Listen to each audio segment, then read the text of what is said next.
General Motors announced today that it is slashing its workforce by as many as 14,000 employees. That's 14,000 jobs gone, 5 factories shut down, and yet, Trump still believes a 200% tariff will somehow save the US auto industry. But GM just showed Trump that his America First rhetoric is more of a fairy tale than a policy, not unlike that elusive border wall with Mexico. What GM did next caught Trump completely off guard. They flipped the script and left him in stunned silence. The US auto giant made a bold move, cutting thousands of jobs and shuttering factories across the country. It wasn't just a hit to the economy, it was a direct challenge to Trump's industrial vision. Imagine Trump like a frustrated 10-year-old who just lost his favorite toy, angry, confused, and powerless to do anything about it. So what exactly did GM do to make Trump cry quietly? Instead of clinging to Trump's America First strategy, GM went global. They started investing billions into electric vehicles, EVs, an industry Trump barely acknowledged. While Trump was busy tweeting and threatening tariffs, GM had already poured over $20 billion into EV research and development. Trump offered empty slogans, GM delivered a future-focused strategy. Then came Trump's response, a retaliatory 200% tariff, as if that would force car companies to come crawling back to American soil. But instead of fixing the problem, it felt more like slamming your fist into a concrete wall. The result? Auto stocks took a dive. Investors panicked.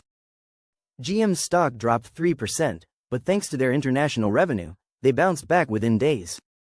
In 2024 alone, GM pulled in over $32 billion from global markets, proof that diversification works. While Trump remains stuck in a trade war echo chamber, GM has spent years preparing a global strategy. They understand that relying solely on US production is a losing game. In fact, in 2024, over 40% of GM's production came from outside the US. The company invested $1 billion to expand operations in China and India, markets far out of reach from Trump's tariffs. Meanwhile, Trump continues blaming external forces instead of adapting. If Trump ever tried to write a book titled Globalization Skills, it'd be a comedy bestseller, except no one would buy it. The US auto industry is facing a slow death. 2 million cars are projected not to sell in 2025, and that's a wake-up call. Manufacturers like Hyundai, Toyota, and Nissan are already shifting production out of the US to dodge tariffs. Hyundai and Toyota now produce over 50% of their vehicles overseas. GM, too, is adapting. They've invested $5 billion in electric vehicle factories in Mexico, while Trump still clings to his outdated America First doctrine. GM has already moved on, investing to stay ahead of the curve. The real question is, does Trump realize his policy is like a plane flying directly into a headwind? As GM rises as a global EV leader, China is aggressively positioning itself to dominate the electric vehicle and battery technology market. While GM and China build the future, Trump is still stuck in his tariff playbook, likely collecting dust by now.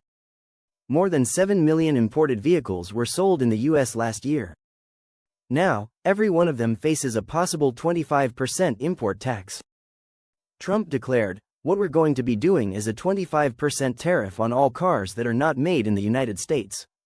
But if that becomes reality, car prices in America will skyrocket, hitting consumers hardest.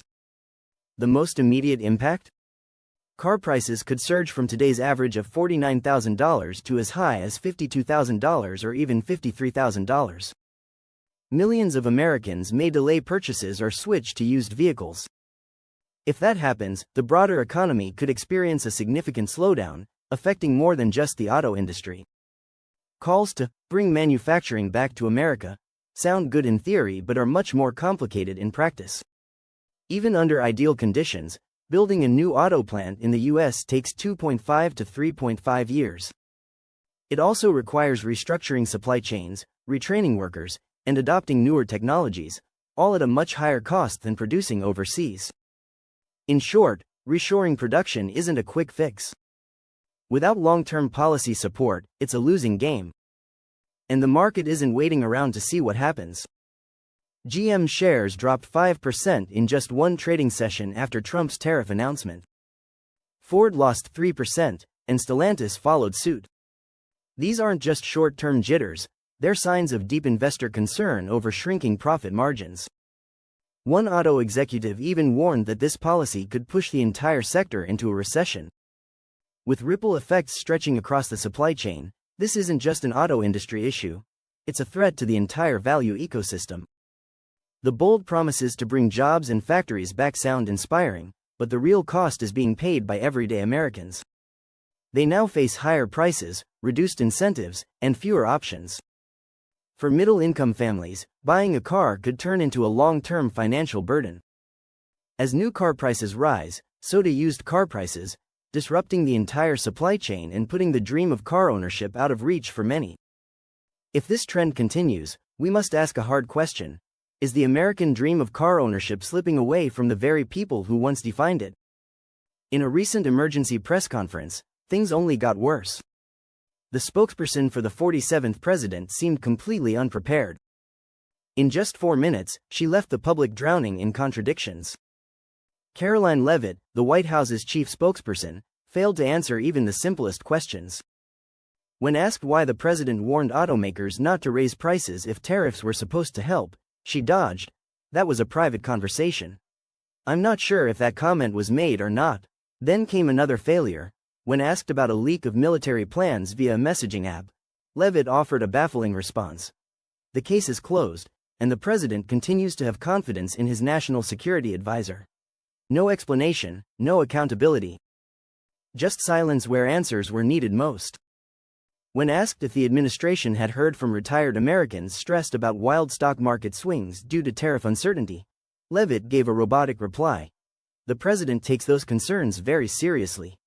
She then fell back on vague references to Trump's first term, ignoring the present-day crisis. Meanwhile, the GDP is shrinking. According to the Atlanta Federal Reserve, growth contracted by 3.8%, a sharp drop from the 3.9% projection just 8 weeks earlier. It's alarming, yet instead of addressing the current economic failures, the administration resorts to pointing fingers at the past. When asked about rising car prices, Leavitt again shifted the blame and made a questionable claim. "We're saving taxpayers' money and unleashing our energy industry to bring down prices." In reality, tariffs raise prices, not lower them. The American public, especially the middle class, is bearing the brunt of these decisions. And the dream of owning a car may soon become just that, a dream. Fox News, once a strong ally, had to advise Leavitt, "We got to do 100% buy-in over this bumpy period. Just communicate." A deportation that shocked the nation. A Maryland father, legally protected from deportation with no criminal record, was sent to El Salvador. Now he's detained in a prison for gang members. The question: why did the White House ignore the judge's ruling? Leavitt answered, "Who does that judge work for? He's an immigration." It was an immigration judge who works for the Department of Justice at the direction of the Attorney General of the United States, whose name is Pam Bondi, who has committed to eradicate inconsistent and misleading statements.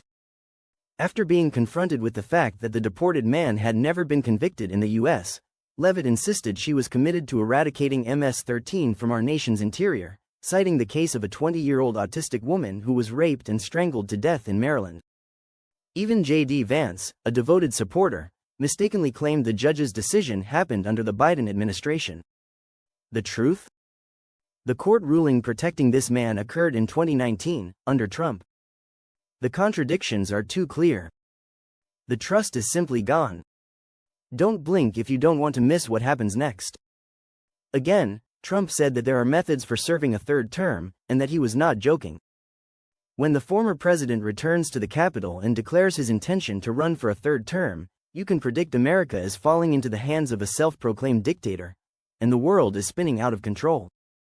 The moment Air Force One touched down in Washington, D.C., Donald Trump brought not just his luggage, but a massive financial and political storm. His statement immediately sent global financial markets into a tailspin. Trump declared, "Countries will be in that initial tranche. You'd start with all countries. So let's see what happens. There are many countries. I haven't heard a rumor about 15 countries, 10 or 15.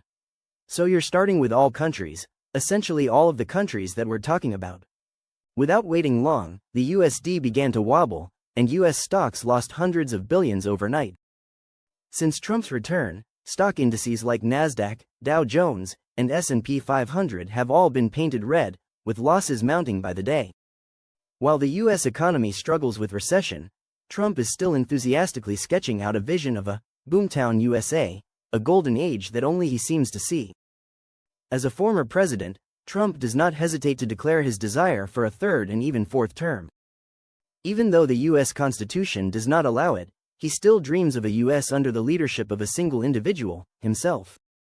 I don't want to talk about a third term now, because no matter how you look at it, we got a long time to go. We have a long time, you know, we have almost 4 years to go, and that's a long time. But despite that, he continues, so many people are saying, you've got to run again.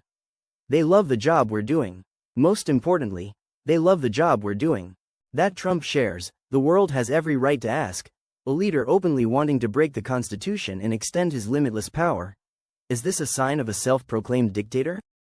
And while top politicians argue, the American people face the direct consequences.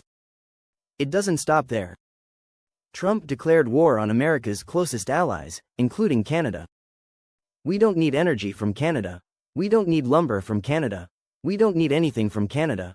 We don't need cars from Canada as an example. This is not just a critique of a trade partner, but a blow to the North American security structure, fracturing relations between the US and G7 nations.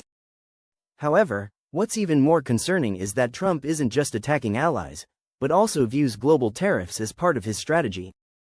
The whole world will be taxed, he declared. And as a result, global markets are fearful of the prospect of a worldwide economic recession, as the US decides to use its economic power to gain the upper hand. The U.S. economy is currently in a state of alert. The Q1 GDP forecast for this year is expected to shrink by 2.8%. Even the Atlanta Federal Reserve has warned that a recession has already begun. And the U.S. stock market has been surpassed by Europe in just 1 week. This is the clearest sign of an economy that is lost. And while the world worries about the looming recession and stagflation, a combination of inflation and recession, Trump responds nonchalantly. I haven't heard that term in years. I don't know anything about it. This country is going to be more successful than it ever was. It's going to boom. We're going to have Boomtown USA. We're going to boom. A disinterested response from a leader that could leave the American people feeling uneasy as the economy struggles in turbulent waters. Secretary of Commerce Howard Lutnick, tasked with preparing the Liberation Day plan, refused to appear before the media or give interviews, dodging any questions about the crisis at hand. This only highlights the irresponsibility and lack of transparency within Trump's administration. Meanwhile, Fox News, Trump's supportive media, spent airtime discussing whether Trump could be etched on Mount Rushmore. While Americans lose jobs and the economy falls into recession, the media spins absurd stories about idolizing the leader. Canada strikes back with $43 billion. Is Tesla forced to flee? $43 billion US, a number that cannot be ignored. That is the value of the retaliation Canada has just launched, aimed directly at the United States. And Tesla is the very first victim. Why did the US trigger new tariffs, restructuring or breaking supply chains? The 47th President of the United States has officially imposed a 25% tariff on all imported vehicles not produced domestically. This policy is presented as a measure to accelerate the recovery of the domestic auto manufacturing industry, but at the same time, it has triggered significant global tremors. In 2024, the U.S. imported nearly 8 million vehicles, equivalent to over $240 billion in trade. Half of the cars sold in the domestic market came from outside countries. The immediate consequence is clear. Dependence on international supply chains also directly affects American companies themselves. Many analysts have warned that this tariff will increase costs, reduce profits, raise car prices, and slow down consumption. But the White House claims this is a necessary action to end reliance on supply chains stretching from Canada and Mexico to Asia. Market reaction: some fall, others gain. Just hours after the announcement, GM's stock dropped nearly 8%, Ford lost 3%, and Stellantis, the parent company of Jeep and Chrysler, fell over 4%. But Tesla and Rivian, two US-based electric car makers, saw modest gains. Many investors believe this new policy unintentionally clears the path for Tesla by eliminating rivals that can't overcome the tariff barrier. But is the reality that simple? Canada strikes back, a $43 billion trade war declaration. Canada didn't wait long to respond. Prime Minister Mark Carney declared, "The old relationship we had with the United States, based on deepening integration of our economies and tight security and military cooperation, is over." What exactly the United States does next is unclear. But what is clear? Among those targeted, Tesla was the first to be blacklisted. Tesla's incentives frozen, a harsh blow from the north. The Canadian Ministry of Transport froze $43 million US worth of electric vehicle incentives for Tesla. The reason given? Tesla had submitted a flood of rebate claims just before the program ended, raising concerns about the legitimacy of the transactions. Statistics showed that Tesla's filings during this period equated to the sale of 2 vehicles every minute, 24 hours a day. This unusual volume forced the Canadian government to step in and investigate. And it didn't stop there. The Canadian government is now considering excluding Tesla from all future incentive programs while also imposing new tariffs on imported Tesla vehicles, similar to what the US is doing with European and Asian cars. Tesla's global crisis is growing. Tesla isn't just under pressure in Canada. In China, its second-largest market, sales are plummeting. In Europe, competition is intensifying, as brands like Volkswagen, Renault, and Stellantis launch low-cost EV lines. But Tesla's biggest current rival is BYD, the Chinese EV manufacturer. In the third quarter of 2024, BYD surpassed Tesla to become the world's top-selling EV brand. In the fourth quarter, it extended its lead even further. BYD now operates in over 50 countries, from Asia to Latin America, the Middle East to Africa. Meanwhile, Tesla remains focused on the US and select European markets, with no presence in Africa and very limited presence in Latin America. And this is just the tip of the iceberg. Don't take your eyes off the screen if you don't want to miss what comes.